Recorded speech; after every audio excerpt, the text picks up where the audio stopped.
यही सदन था ना, मुख्यमंत्री ने जो है मांझी जी को तुम ताम कह करके पुकारा था कि नहीं पुकारा था। तो जीतन राम मांझी सब चीज को घोर के पी जाते हैं, सत्ता के सुख में चाहे उनको जितना अपमानित कोई कर दे वो सब घोर के पी जाते हैं। जिन व्यक्तियों के दिल में गरीबों और दलितों के प्रति प्यार ना हो, वह व्यक्ति सत्ता के सुख में तो कुछ भी कर सकते हैं ना। तो ये संपूर्ण इस तरह से आप कह सकते हैं कि ये गरीबों का बजट नहीं था, ये अमीरों का बजट है। और ये जो बजट होता है ये केंद्र शासित बजट होता है और नीतीश जी को किनारे लगाने का यह बजट है। नमस्कार, मेरा नाम प्रेम है और आप देख रहे हैं फर्स्ट बिहार झारखंड। क्या चिराग पासवान और जीतन राम मांझी के बीच में सब कुछ ठीक ठाक है? ये सवाल लगातार खड़े हो रहे हैं। पिछले दिनों गांधी मैदान में जीतन राम मांझी की ओर से रैली किया गया था, कई नेता पहुंचे, पर चिराग पासवान के नेता नहीं दिख रहे। इसको लेकर सवाल खड़ा हो गया। देखिए, तेजस्वी यादव के नेता हैं कुमार सर्वजित, बिहार सरकार के पूर्व मंत्री हैं, अपनी बातों को रख रहे। बजट पेश किया गया था, उसको लेकर भी सवाल किया गया। देखिए, जीतन राम मांझी को धक्का मारा गया था और किस तरीके से तमाम जवाब दे रहे हैं जो तेजस्वी के नेता हैं कुमार सर्वजित। पहले हम आपको वो सुनाते हैं। बिहार में बजट पेश किया गया है, कैसे देखते करें कि इसमें गरीब के लिए, महिलाओं के लिए, युवाओं के लिए सब कुछ। अगर गरीब के लिए बजट होता तो देश में पहला राज्य बिहार पलायन में क्यों कहलाता? अगर बजट गरीबों का होता तो पलायन में बिहार पहला राज्य क्यों कहलाता? आप देखे होंगे कि दलितों को, गरीबों की शिक्षा के लिए बजट में टोले बढ़े हैं। सरकार कनेक्टिविटी कह रही है कि हम टोलों को दे रहे हैं। टोलों में प्राइमरी स्कूल निर्माण के लिए बजट में कहाँ कुछ था? किसानों के लिए, किसान परेशान है, किसानों का ऋण माफ़ के लिए कहाँ था? 200 यूनिट बिजली गरीब किसानों को फ्री देने का बजट में कहाँ था? तो ये संपूर्ण इस तरह से आप कह सकते हैं कि ये गरीबों का बजट नहीं था, ये अमीरों का बजट है। और भाजपा शासित राज्यों का एक इतिहास रहा है कि ये जो बजट होता है ये केंद्र शासित बजट होता है और नीतीश जी को किनारे लगाने का यह बजट है। नीतीश जी को किनारे लगाने का यह बजट है। ये अब तो मुख्यमंत्री को समझना पड़ेगा कैसा बजट था।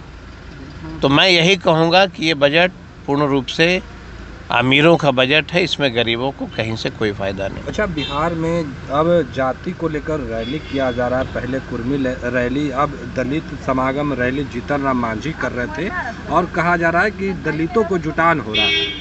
अफसोस इस बात का है कि जिसकी जन्म सामाजिक न्याय में हुआ वो व्यक्ति अब भाजपा का झोला ढो रहा है। उनको मालूम होना चाहिए था कि जब कांग्रेस ने इनको धक्का मार के निकाला था तो लालू यादव सहारा बने थे। सत्ता के सुख के लिए समाज को ताक पर रखना कहीं से उचित नहीं। समाज के लिए काम करना सबसे बड़ी बात होती है ना। अगर आप दलितों को जुटा रहे हो तो दलितों को कितना उतारेंगे, तभी जब मुख्यमंत्री को कुर्सी से हटा लेंगे। तो सम्राट चौधरी जी के करनी और कथनी में अंतर हुआ कि नहीं हुआ? अब सम्राट जी कब किसको नेता बना देंगे, यही सदन था ना, मुख्यमंत्री ने जो है मांझी जी को तुम ताम कह करके पुकारा था कि नहीं पुकारा था। तो जीतन राम मांझी सब चीज को घोर के पी जाते हैं, सत्ता के सुख में चाहे उनको जितना अपमानित कोई कर दे वो सब घोर के पी जाते हैं। और अब तो भाई दलितों को लेकर एनडीए में घिसतान हो रहा है। चिराग पासवान कर रहे कि हम दलित की बात करते हैं, मांझी जी कर रहे कि हम दलित की बात करते हैं। और ये मुझे तो लगता है कि बिहार ऐसे राज्यों में लालू यादव और तेजस्वी जी छोड़ के कोई दलितों की बात नहीं करता है। दलितों का अधिकार अगर किसी ने दिया तो लालू जी ने दिया। ब्लॉक में जाना किसने सिखाया, थाना पे बैठना किसने सिखाया, सब तो लालू जी का देन है। आवाज किसकी राज्य है वो तो आप हम सब लोग देख सकते हैं। इन लोग दलितों की बात कभी नहीं कर सकते, अपनी सुख सुविधा की बात करते हैं। जीतन राम मांझी चिराग पासवान की पार्टी को निमंत्रण भेजे थे, पर सम्राट गए, नीतीश गए, चिराग पासवान की पार्टी से कोई नहीं दिखा। क्या लगा, तकरार? तो चिराग ही बता सकते हैं। तकरार है, कुछ भी हो सकता है। जिन व्यक्तियों के दिल में गरीबों और दलितों के प्रति प्यार ना हो, वह व्यक्ति सत्ता के सुख में तो कुछ भी कर सकते हैं ना। हम लोग सत्ता के सुख में तो बिकने वाले हैं नहीं। हम लोग तो लड़ाई लड़ते हैं जमीन पे। अब उनको सत्ता के सुख में अगर चापलूसी करना है तो वो लोग करते रहे, हम लोग तो ये सब करते नहीं है। कल नीतीश जी जो है ऋषि जी को इशारा करके कुछ बात पूछ रहे थे, क्या इशारा कुछ दूसरी तरफ है क्या? भगवान भरोसे ये सरकार चल रही है तो सबको आप भी जानते हो और हम भी जानते हैं। नीतीश जी की सरकार भगवान ही भरोसे चल रही है ना। वही बात क्या अगर यही जगह पे लालू यादव होते या कोई और होता तो सुप्रीम कोर्ट तक इन लोग दौड़ के सत्ता से हटा दिए होते। लेकिन चलिए, अंतिम है, 6 महीना और ये रहेंगे। 6 महीना के बाद फिर इनको मुख्यमंत्री तो बनना नहीं है। तो अभी आपने सुना किस तरीके से तमाम चीजों को लेकर अपनी बातों को रख रहे थे, वो तमाम बयान हमने आपको सुनवाया है। फिलहाल के इतना ही, आप बने रहे फर्स्ट बिहार झारखंड के साथ। धन्यवाद। आयुष्मान भारत के तहत निशुल्क surgery Netaji Subhash medical college एवं हॉस्पिटल में जनरल सर्जरी, नेत्र surgery, ENT surgery, ortho surgery, प्रसूति एवं स्त्री रोग सर्जरी की सुविधा आयुष्मान भारत के तहत उपलब्ध है। साथ ही बीमा कंपनी के द्वारा इलाज की सुविधा। NSMCH, Amhara, Bihta, Patna. Panorama group, जो सोचता है वो करता है। ये लो, मुंह मीठा करो। आज मैंने अपना जॉब छोड़ दिया, अब हम पूर्णिया वापस जाएंगे। जॉब छोड़ दिया है? मतलब ये घर कैसे चलेगा? हम करेंगे क्या? और माँ बाबूजी क्या बोलेंगे? इसलिए मैं एक और मिठाई का डब्बा लाया।